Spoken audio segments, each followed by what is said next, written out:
नमस्कार मैत्रिणींनो, मी गीतांजली. स्वागत आहे तुमचं माझ्या यूट्यूब चॅनल गीतांजलीज कुकिंग अँड व्लॉग्समध्ये. महाराष्ट्रभर आवडीने नाश्त्याचा पदार्थ बनवला जातो तो म्हणजे उपमा आहे. पण घरी केलेला उपमा बऱ्याच वेळा चिकट होतो किंवा गच्च होतो, तोंडामध्ये कोरडेपणा जाणवतो. म्हणून बरेच व्यक्ती उपमा खात नाहीत. पण स्टॉलवरचा कार्यक्रमातला उपमा अगदी आवडीने खातात.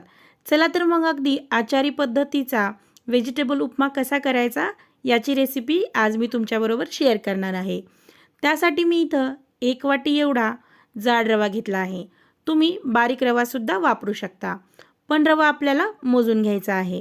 इथं कढईमध्ये मी 1 चमचा एवढं तेल टाकून घेतलं आहे. त्यावरती हा रवा आपल्याला अगदी 2 ते 3 मिनटं एवढाच भाजून घ्यायचा आहे. तुमची क्वांटिटी जास्त असेल तर तुम्ही अगदी हलकासा वास येईपर्यंतच रवा भाजून घ्यायचा आहे. रवा खूप करपवायचा नाही आहे किंवा फार डार्क रंगावर किंवा तांबूस रंगावर भाजायचा नाही आहे. 2 ते 3 मिनटं 1 वाटी रव्यासाठी भरपूर वेळ आहे. एवढाच वेळ आपल्याला हा रवा भाजून घ्यायचा आहे. 1 वाटी रव्यासाठी इथं मी 3 वाटी एवढं पाणी घेतलं आहे. त्याच वाटीने मी हे पाणी मोजून गरम करण्यासाठी ठेवलं आहे. इथे एका कढईमध्ये मी 1 मोठा चमचा एवढं तेल घेतलं आहे. त्यामध्ये मी जिरे व मोहरी टाकून घेतली आहे. मोहरीचं प्रमाण मी थोडंसं जास्त टाकलं आहे. यामध्ये अर्धा चमचा उडदाची व अर्धा चमचा मी इथं हरभऱ्याची डाळ वापरली आहे. त्याचबरोबर 5 ते 6 काजूचे तुकडे मी यामध्ये टाकून घेतले आहेत. काजू टाकणं ऑप्शनल आहे. तुम्हाला आवडत नसेल तर नाही टाकलं तरी चालेल. पण स्टॉलवरच्या किंवा आचारी पद्धतीच्या उपम्यामध्ये काजूचे तुकडे नेहमी टाकलेले असतात. त्यामुळे मी इथं काजूच वापरले आहेत.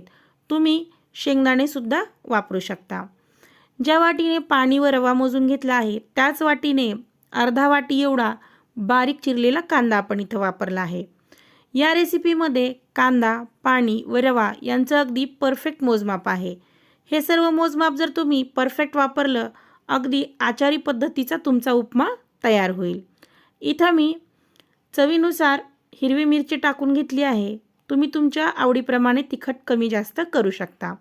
त्याचबरोबर कढीपत्ता टाकून घेतलेला आहे व मी यामध्ये किसलेलं अद्रक टाकलं आहे. त्याचबरोबर यामध्ये मी काही भाज्यासुद्धा टाकल्या आहेत, ज्यामध्ये मी इथं गाजर, वाटाणा व कॉर्न्स वापरले आहेत. तुम्ही तुमच्या आवडीनुसारच्या भाज्यासुद्धा यामध्ये वापरू शकता. आता जो भाजून घेतलेला रवा होता तो आपण या सर्व भाज्यांमध्ये परतवून घेणार आहोत. यामुळे काय होतं, भाज्यांमध्ये असलेलं जे एक्स्ट्रा तेल आहे ते आपल्या रव्याला लागतं व रवा अगदी एकसारखा शिजायला मदत होते. आता आपण जे पाणी गरम करून घेतलं होतं ते पाणी आपण 2 बॅचमध्ये थोडं थोडं करून यामध्ये मिक्स करून घेणार आहोत. असं केल्यामुळे उपम्यामध्ये गाठी होत नाहीत व सर्व उपमा एकसारखा शिजला जातो. तुम्ही बघू शकता इथं मी 2 वेळा पाणी टाकून घेतलं आहे. याच वेळी आपल्याला इथं चवीनुसार मीठसुद्धा टाकून घ्यायचं आहे. तुम्ही आवडीनुसार भाज्या टाकून घेऊ शकता.